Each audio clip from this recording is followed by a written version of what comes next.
Hello, how are you? My name is Shahid Irshad और आज मैं आपके लिए एक और स्टोरी लेके आया हूँ जिसे सुन के आप बहुत हैरान और परेशान हो जाएंगे। क्या मजाक चल रहा है ये? लगातार ऐसा ही हो रहा है। आज जो कहानी मैं आपके लिए लेके आया हूँ ये इंडिया के एक इलाहाबाद शहर की कहानी है। सुनसान रात में एक शख्स पिगरी हाउस यानी पिग के फार्म में कुछ पका रहा होता है। वो भेजा पका रहा होता है, इंसान का दिमाग पका रहा होता है और उसके सूप को एंजॉय कर रहा होता है और उसको मज़े ले लेके पी रहा होता है जैसे पता नहीं क्या होता है। खोपड़ी को चीर के फाड़ के उसके अंदर से भेजा निकाल के पी रहा होता है। वो शख्स अपने आप को पता नहीं क्या समझ रहा होता है कि मैं क्या हूँ। कुछ लोग इसके बारे में ये कहते हैं कि ये साइको किलर, कुछ लोग कहते हैं इसके बारे में कि ये क्या अजीब सा जिन देव कुछ भी। इस शख्स ने 14 कत्ल किए और आज 22 साल गुजरने के बाद भी ये शख्स कहता है कि मैं बेगुनाह हूँ, मैंने कुछ भी नहीं किया। इस शख्स ने 14 कत्ल किए और बहुत बुरे तरीके से उनको मारा, काटा, पीटा और उनके अंदर से भेजे निकाल के उनके सूप पीता रहा। हम अगर इसकी कहानी की तरफ जाते हैं कि इसने ऐसा क्यों किया, इस शख्स ने ऐसा कारनामा अंजाम दिया, लोगों को अजियत ये क्यों दी। इस शख्स का नाम राम रंजन था। ये अपने आप को राजा कलंदर समझता था और कहता था, ये इसी नाम से मशहूर हुआ था। लोगों की बहुत सी वजूहत होती है कत्ल करने की, जो सीरियल किलर होते हैं। 14 मर्डर तो इसने किए थे। किसी की वजह होती है इंतकाम, किसी की वजह होती है साइको किलर, किसी की वजह होती है जिद, किसी की कोई और भी वजह हो सकती है, धोखा, फ्रेब। लेकिन इसकी कोई डिफरेंट ही वजह थी। ये अपने आप को जज समझता था और ये खुद फैसला करके लोगों को मारता था। ये अपनी अदालत लगाता था, अपनी अदालत में लोगों को बहुत बुरे तरीके से ये सज़ा देता था। ये कहानी कब शुरू होती है? सन 2000 इलाहाबाद में एक रिपोर्टर गायब होता है। उस रिपोर्टर का नाम होता है धीरेंद्र सिंह। ये रिपोर्टर जो गायब होता है, ज़ाहिर बात है ये एक इम्पोर्टेंट पर्सनैलिटी थी। इसके गायब होने से पुलिस में हलचल मच जाती है और हलचल बचने की वजह से इस शख्स की इन्वेस्टिगेशन होती है कि ये क्यों गायब हुआ है। दौरान तफ्तीश इन्वेस्टिगेशन में यह आता है कि इसके फ़ोन पे एक कॉल आई होती है इस रिपोर्टर के जो मिसिंग होती है। मिसिंग पर्सन के इस पे कॉल आती है और इसके जो लास्ट मतलब कि कॉल होती है वो एक फुलन देवी नाम की एक लेडीज़ की कॉल आई होती है इसके नंबर पे। जब उस फुलन देवी की वो कॉल की जाती है, पुलिस कॉल करती है, तो उस फुलन देवी से ही पूछा जाता है कि क्या आप धीरेंद्र सिंह को जानती हो। तो उसने कहा मैं इसको नहीं जानती, लेकिन मेरे हस्बैंड जानते होंगे इसको, राम रंजिंदर।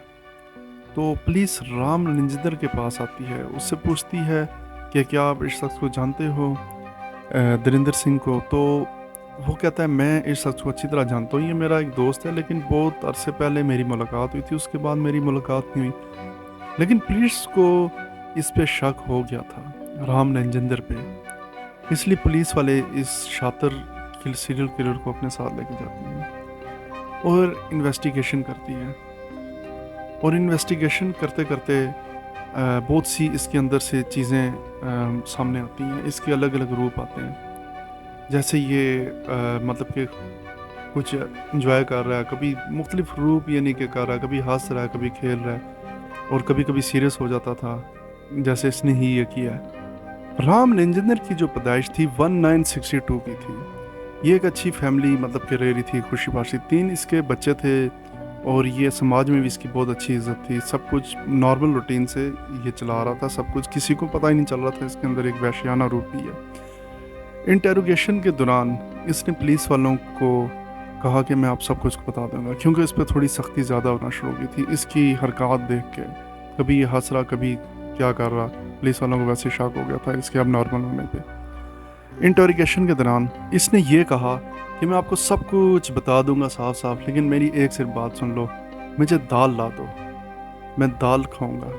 पुलिस वालों ने उसको दाल ला के दी। कहता है मैं इसको खुद पका के खाऊंगा, मुझे बाकी सामान ला के दो। इसने पुलिस वालों ने बाकी सामान इसको ला के दिया। इसने पका के खूब कुकर भर के खाया। कुकर भर के खाने के बाद कहता है आओ चलो मेरे साथ। खैर पुलिस वाले उसके साथ चले गए उसके पिगरी हाउस में, उसके पिगरी फार्म, यानी कि जो उसका जहाँ उसने पिग पाले थे, सुअर, वो पुलिस वहाँ चले जाती है, आलाबाद। पुलिस वहाँ जाके जब देखती है कहती है कि हाँ तुम यहाँ मुझे हमें क्यों लेके आए हो। तो उसने कहा रुको एक मिनट। उसने कहा फलानी जगह खुदाई करो सामने। पुलिस वाले हल्की सी खुदाई करते हैं, तो वहाँ उन्हें वो जब वो मार रहे होते हैं गेंदची जो होती है मतलब खोदने वाली, तो वहाँ पे उन्हें एक सख्त चीज़ महसूस होती है जैसे ठक ठक ठक। तो वो देखते हैं कि यहाँ कुछ सख्त चीज़ है। वो कहते हैं कि ये क्या है। वो कहता है निकालो। वो जब निकालते हैं तो वो यकीन करें कि हैरानगी वाली बात थी कि वो अंदर से खोपड़ी निकलती है, खोपड़ी, और वो चिरी भी होती है, जैसे उसके अंदर से पता नहीं क्या उसने निकाल के खाया। और उस पर एक क्रॉस लगा होता है, निशानी। तो पुलिस वाले ये देख के बहुत शॉक्ड हो जाते हैं, कहते हैं ये क्या अजीब सी चीज़ निकल आई है, मतलब क्या ये इस तरह की हरकत यहाँ पे की है इस बंदे ने।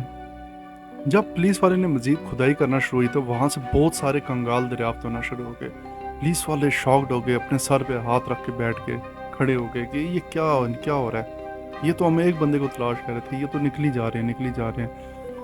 पुलिस वालों ने राजा कलंदर से पूछा, यानी उर्फ राम रंजनन से, कि ये किसका पिगनी हाउस है। उसने कहा कि ये मेरा नहीं, राज कलंदर का हाउस है, मतलब कि राजा कलंदर, जिसको मतलब कि इसने बड़ा बनाया हुआ था, जिसकी ये थर्ड पर्सन, यानी कि जो ये एक थर्ड पर्सन इसके जहन में था, राजा कलंदर। तो राजा कलंदर, पुलिस वाले ने पूछा ये कौन है राजा कलंदर। कहता है ये इसकी अदालत है, यहाँ पे सज़ा मिलती है लोगों को। तो राजा कलंदर जो है यहाँ लोगों को सज़ा देता है, और सज़ा देने के बाद वो इनको मतलब कि यहाँ पर दफन कर देता है और उनके नाम वगैरह लिखे। तो इसी दौरान पुलिस वालों ने दौरान तफ्तीश उस घर में से फिर एक डायरी मिली। उस डायरी में 14 लोगों के यानी कि मर्डर का नाम वगैरह लिखा था, उन्हें किस तरह मारा गया, उनके क्या ऑक्यूपेशन थे, क्या कारोबार थे, क्या काम करते थे। ये सब चीज़ें मतलब कि उस डायरी में लिखी हुई थी, और आगे टिक टिक टिक लगे थे जैसे इसने पता नहीं और भी मज़ीद कुछ करने थे। इसकी डायरी में एक नाम लिखा था काली प्रसाद। काली प्रसाद इसके साथ इसके सरकारी अदारे यानी काम करता था। ये वहाँ पे चपड़ासी था बेसिकली, राम रंजन। तो ये जो काली प्रसाद था ये ओहदे में थोड़ा सा ऊंचा था। खैर काली प्रसाद ने इससे पैसे भी उधार लिए हुए थे राम रंजन से, 50,000। तो ये पैसे वो उसको वापस भी नहीं दे रहा था। एक तो इसको शायद ये गुस्सा था, दूसरा इसको ये भी था कि ये जात में ऊपर है, मतलब कि ये जो था राम रंजन, ये इसके अंदर एक साइकोलॉजी की थी कि ये ज़ात में छोटा है, इसीलिए अपना जो इसने थर्ड पार्टी रूप यानी कि राजा कलंदर ये नहीं बनाया हुआ था। तो ये जो चीज़ थी, वो जो काली प्रसाद था, ये उसको लेके जाता है जंगल में। जंगल में ले जाने के बाद ये इसका ब्रिंटली तरीके से यानी कि मर्डर करता है, छुरी चाकू से मार पीट के उसको ख़त्म कर देता है। उसके बाद उसके अज्जा यानी काट काट के उसके टुकड़े कर देता है, और वो डायरी में उसका नाम लिख देता है कि मैंने इसको इस वजह से मारा, ये किया वो किया, ठीक है। यानी इसने एक उसको वो दे दी, मतलब कि सज़ा दी है। इसकी नज़र में ये एक जज था, इसने उसको सज़ा दी, और उसका जो कंगाल था वो अपने घर में ला के दफन कर दिया, उसके खोपड़ी वोपड़ी, और उसका मगज़ का इसने सूप पिया। इसने उसके मगज़ का सूप इसलिए पिया कि वो एक ओहदे में थोड़ा ऊंचा था और उसका दिमाग ज़रा अच्छा चलता था। तो इसने सोचा उसकी जो दिमाग की ताकत है वो ये राम रंजन के दिमाग में भी आ जाएगी, यानी प्लस पॉइंट हो जाएगा। खैर इसने उसका सूप मज़े ले लेके पिया और बहुत इंजॉय किया इसने अपनी तरफ से। इसके बाद इसकी डायरी में जो दूसरा नाम था वो मोइन का नाम था। मोइन इसके साथ काम करता था और उसे हिप्नोटिज्म आता था, यानी उसके पास एक फ़न था जो कि ये राम रंजन को यानी चुपता था और देखता था। मोइन मुसलमान था। ये इसने भी इससे 25,000 रुपये लिए हुए थे राम रंजन से मोइन ने। तो ये मोइन को फुसला के एक यमुना ब्रिज पे ले जाता है, दरिया के पास ब्रिज पे। तो ये ब्रिज पे ले जाता है और इसके पास राम रंजिंदर के पास बहुत तेज़ किस्म की जो होती है छुरी होती है कि मैं आपको क्या बताऊँ कि फ़ौरन काट देती है। ये विद इन 5 सेकंड में उसकी गर्दन अलग कर देता है। वहाँ मतलब बहाने से उसको मतलब कहता है वहाँ सामने देखो, और वो पीछे से गर्दन राम रंजिंदर जो होता है मोइन की गर्दन फ़ौरन अलग कर देता है। अच्छा, जो राम रंजिंदर होता है ये उसका जो बॉडी होती है वो दरिया में फेंक देता है, क्योंकि वो मुसलमान होता है मोइन, तो ये नहीं चाहता कि उसको वहाँ भी मतलब कि इसकी बॉडी दफन हो और उसको शांति मिले। ये उसका कटा हुआ सर मोइन का अपने घर ले आता है, सेम वही प्रोसीजर करता है। उसका सर यानी कि मज़ीद उसको काट के उसमें से बेजा निकाल के उसको पीता है, उसका रस जो सूप होता है वो एंजॉय करता है। ये इसी तरीके से यानी कि अपना ये जो भयानक काम था ये किया इसने। सेम इसकी डायरी में 2 पंडित का नाम भी था, और इसने भी उनको इसी तरह बेईमानी तरीके से मारा और उनके दिमाग का सूप पिया। और इसका ये कहना था कि उनकी जो ये होते हैं पंडित बहुत खाते हैं, तो ये उनकी आंतड़ियाँ चेक करना चाहता था कि उनकी आंतड़ियाँ कितनी बड़ी हैं। इसने आंतड़ियाँ भी खोली, उनका भी मतलब उनको भी काट के खाया। तो ये इसने ये भी मज़ा लिया, मतलब इसके जहन में ये भी था कि ये उन पंडित का जो दिमाग का रस पिएगा उससे भी इसके जहन में एक शक्ति या ताकत या पावर आएगी। इसके अंदर ये सारी एक साइकोलॉजिकल प्रॉब्लम थी, जो ये समझता था कि मेरे अंदर ये जमा होती जा रही है, और ये राजा कलंदर की अदालत लगाई हुई है जो इनको फैसला दे रहा है। फिर इसके बाद ये सिलसिला यहाँ ही नहीं रुका, ये मज़ीद चलता रहा। इसकी डायरी में बहुत से मतलब नाम नहीं थे, जो नाम थे वो तो डिक्लेयर हुए थे, और कुछ मतलब विदाउट भी थे जो इसने मतलब कि इस हुआ। तो इसका जो आखिरी मतलब कि इसने जो मर्डर किया था वो था दरिंदर सिंह का, जिसकी वजह से ये सामने आया। दरिंदर सिंह वही रिपोर्टर है जिसका मैंने आपसे जिक्र किया था, जिसकी मतलब इन्वेस्टिगेशन शुरू हुई थी और दौरान तफ्तीश मतलब पुलिस राम रंजिंदर के पास पहुंची। धीरेन्द्र सिंह मतलब कि एक रिपोर्टर था जो कि इसकी मतलब कि बहुत सी जो है इस पे नज़र थी उसकी, जो अंदरूनी चीज़ें जो थी धीरेन्द्र सिंह को इसकी पता चल चुकी थी काफ़ी हद तक। ये लूटिंग गैंग से ताल्लुक़ रखता था। लूटिंग गैंग मतलब कि लोगों को लूटता था, डकैती डालता था, उन्हें मारता था, और दुराने लूटा हुआ माल जो था ये अपने पास जमा करता था और अच्छे खासे मतलब पैसे कमाता था। जबकि इसकी जो जॉब थी एक चपड़ासी की थी, और वहाँ से ये इतने पैसे जमा नहीं कर सकता था। तो इसने एक अच्छी गाड़ी भी रखी हुई थी, सब कुछ इसका नॉर्मल और बहुत लग्जरी लाइफ इसकी चल रही थी। बेशक ये एक अलाहाबाद गांव में था, लेकिन इसका सब कुछ बहुत अच्छा चल रहा था, ये क्योंकि लूटिंग गैंग से था। और धीरेन्द्र सिंह को इसकी हर एक चीज़ की मालूमात हो गई थी। धीरेन्द्र सिंह इसके घर आता है और इससे इन्वेस्टिगेशन करता है, और दौरान इन्वेस्टिगेशन तो ये बातचीत कर रहे होते हैं आपस में राम रंजिंदर और धीरेन्द्र सिंह। और इसी तरह राम रंजिंदर का जो साला होता है वो पीछे से आता है और उसको गन से शूट आउट कर देता है। शूट आउट के दौरान वो मर जाता है, और उसी दौरान फिर उसके साथ भी ये होता है, उसकी भी गर्दन काट के उसका बेजा वगैरह पका के ये मतलब कि खाता है और सूप पीता है। ये जो सिलसिला था ये राम रंजिंदर का, ये लोगों को मार के ये समझता था कि ये मैंने इनको सज़ा दी है।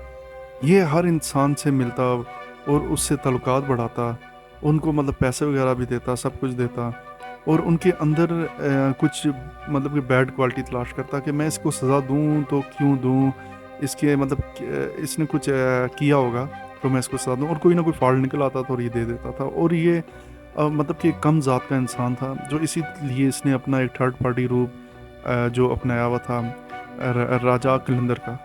तो ये इसीलिए सज़ा देता था, और ये मतलब बुरे तरीके से लोगों को करता था। इसका यही तरीका था, फुसला के घर में लाना या जंगल में लेके जाना, उनकी गर्दन अलग कर देना। इसने बहुत से मर्डर किए, लेकिन जो इसकी डायरी में मर्डर थे यही अभी तक इस पर साबित हुए। कुछ लोग इसको मतलब क्या समझते थे, कुछ जिन समझते हैं, कुछ क्या समझते हैं। आज भी ये जेल में सड़ रहा है अभी, लेकिन ये कहता है मैंने ये कत्ल नहीं किया। ये मतलब कहता है कि किसी और ने ये कत्ल किया है, लेकिन चूंकि इस पर साबित हो गया है, इंडिया की हिस्ट्री का ये सबसे ख़तरनाक सीरियल किलर था, जो इतने मतलब अजीब तरीके से लोगों को सज़ा और मौत देता था। ये पकड़ गया, ये सिलसिला रुक गया, तो ये मतलब कि एक इनके ऊपर से मतलब काली घटा हट गई। लिहाजा मुझे इजाज़त दीजिएगा, मैं नेक्स्ट और भी एपिसोड और अच्छी कहानी लेके आता रहूँगा आपके लिए।